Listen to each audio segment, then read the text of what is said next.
मित्रों, आज की वीडियो का टॉपिक कुछ अजीब है, परंतु यह कहानी एक संत की जुबानी सुनाई गई है।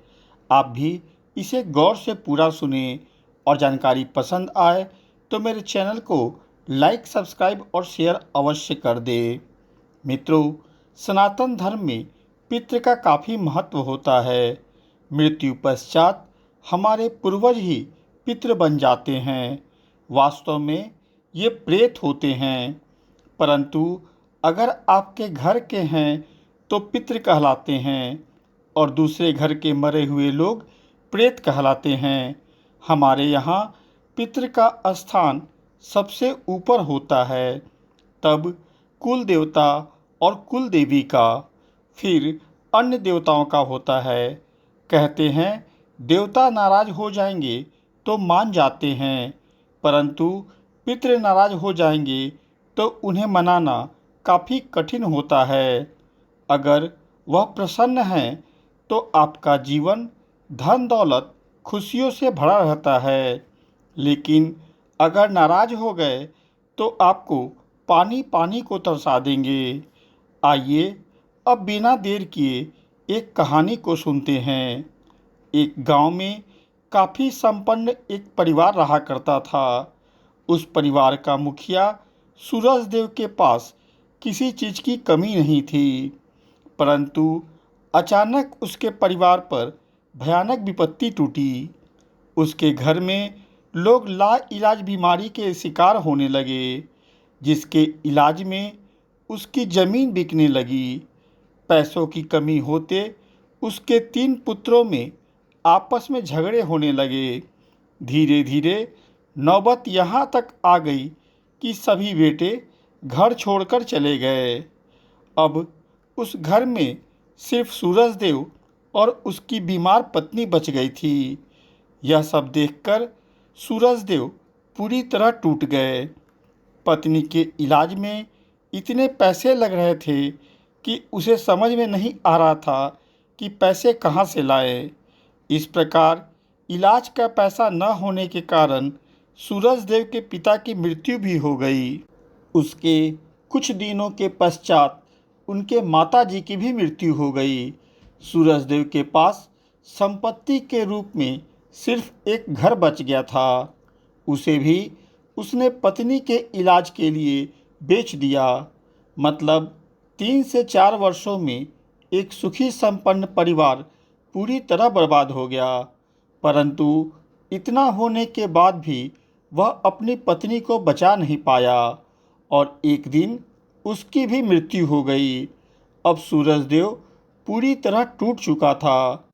सूरजदेव अपने ही जमीन के एक छोटे से टुकड़े पर झोपड़ी बनाकर भगवान की भक्ति में लीन हो गया। सूरजदेव रोजाना सुबह पूजा पाठ करके कुछ अनाज पक्षियों को खिलाया करता था। खाने के लालच में रोजाना पक्षियों का झुंड उसके झोपड़ी के पास आ जाया करती थी।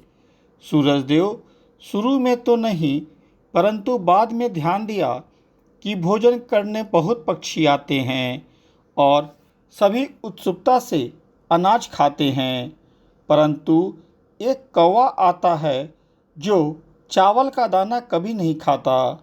वह दूर से बैठकर बस देखता रहता है। यह सूरजदेव के लिए एक आश्चर्य की बात थी। वह बार बार यही सोचता कि आखिर वह कौवा उसके हाथ से चावल क्यों नहीं खाता है। एक रात सोने के समय वह इसी बात को सोच रहा था। सोचते सोचते उसे कब गहरी नींद आ गई पता ही नहीं चला। मध्य रात्रि स्वप्न में सूरजदेव को वही कौवा दर्शन दिया। उसने स्वप्न में ही सूरजदेव को बोला कि हे मानव, तुम जिस चीज़ को लेकर चिंतित रहते हो, मैं उसी का संशय दूर करने आया हूँ। मैं कोई साधारण कौवा नहीं, बल्कि तुम्हारे ग्राम देवता का दूत हूँ। ग्राम देवता को तुम्हारे कष्ट देखे नहीं जा रहे हैं, इसीलिए उन्होंने तुम्हारे पास मुझे भेजा है। वह चाहते हैं कि तुम फिर से सुखी संपन्न हो जाओ। आज जो तुम्हारी हालत हुई है उसके पीछे तुम्हारे पितरों की नाराज़गी है। तुमने सुख के दिनों में न ही उन्हें याद किया न उनका सम्मान किया। यही तुम्हारी गलती है। तुम फिर से सब कुछ पा सकते हो, परंतु तुम्हें काफ़ी प्रयास कर अपने पितरों को प्रसन्न करना होगा। अगर वो तुम्हारा सब कुछ छीने हैं तो वापस भी वही दिला सकते हैं। कौवे ने स्वप्न में ही सूरज देव को बताया कि वह पितरों को पुनः प्रसन्न कैसे कर सकता है। कौवे ने बताया कि तुम अपने पितृ को प्रसन्न करने के लिए वह करो जो मैं बोल रहा हूँ। पहला है, तुम में जितनी क्षमता हो उतना ही गरीबों को भोजन करवाओ। दूसरा, ज़रूरतमंद, अपाहिज, गरीब या भूखे को सूखा अनाज दान करो। तीसरा, पशु जैसे गाय, कुत्ता आदि और पक्षियों को भी भोजन करवाओ। चौथा, जब भी पूजा करो तो ईश्वर से अपने पितरों की मुक्ति के लिए प्रार्थना करो। पांचवा, आर्यमा देव से पितृ के कष्टों की मुक्ति की प्रार्थना करो। छठा, पितरों को घर में सम्मान पूर्वक स्थान दो। सातवां, पूर्वज अच्छे हो या बुरे उनकी निंदा किसी के सामने नहीं करो, कारण कि सूक्ष्म रूप से कब वो तुम्हारे पास हैं इस बात की जानकारी तुम्हें नहीं होती है। आठवां, पितृपक्ष में नियम पूर्वक उनकी पूजा करो और अपने गलतियों की क्षमा मांगो। नवां, शुभ कार्यों में उनका उचित सम्मान करो। वह निश्चित शुभ कार्यों में आसपास ही होते हैं।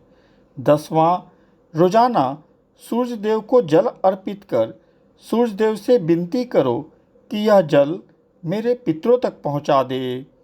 इतना बोलकर कौवे ने कहा कि जितना मैंने बताया वो करो, देखना कुछ ही महीने में तुम्हारा कष्ट दूर होना शुरू हो जाएगा।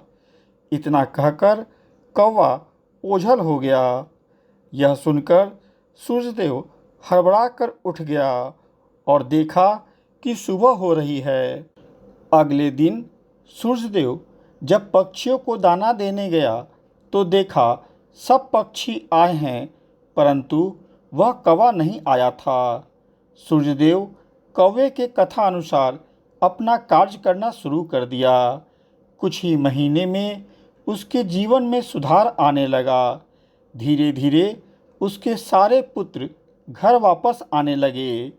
उसके पास छोटी ही जमीन बची थी, परंतु उसमें पैदावार अच्छे होने लगे।